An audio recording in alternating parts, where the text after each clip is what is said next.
Hello guys, I am Julie Soikia. Welcome to my channel. Eya chicken আজি মই chicken kurma বনাম। এয়া বিলাহী, পিয়াজ, আদা, নহৰু, তেজপাত, নিমখ, গৰম মছলা, চিকেন মছলা। এয়া কেৰাহীটো ৰিফাইন তেল দিছোঁ। এয়া ৰিফাইন তেলখিনি গৰম হ'বলৈ দিছোঁ। তাত মই গৰম মছলা, গোটা গৰম মছলা দিলোঁ, তেজপাত দিলোঁ। এয়া মই পিয়াজ দিলোঁ।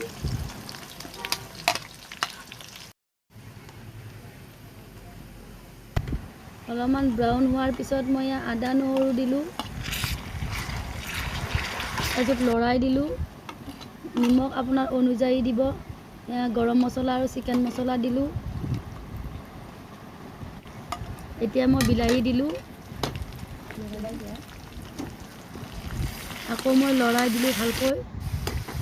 বিলাহীটো গলি যোৱাৰ লগে লগে মই চিকেনখিনি দিম। এয়া মই চিকেন দিলোঁ। এতিয়া মই লৰাই দিলোঁ। লৰাই দিয়াৰ পিছত ঢাকনিখন মাৰি মই চিমত থৈ দিম। এয়া লৰাই দিলোঁ। এতিয়া মই চিমত থৈ দিম।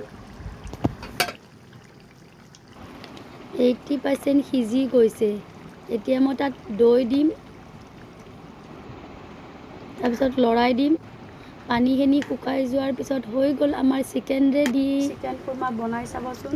হৈ গ'ল ready. Thank you, bye bye. আকৌ এটা নতুন ভিডিঅ'ত লগ পাম। বাই।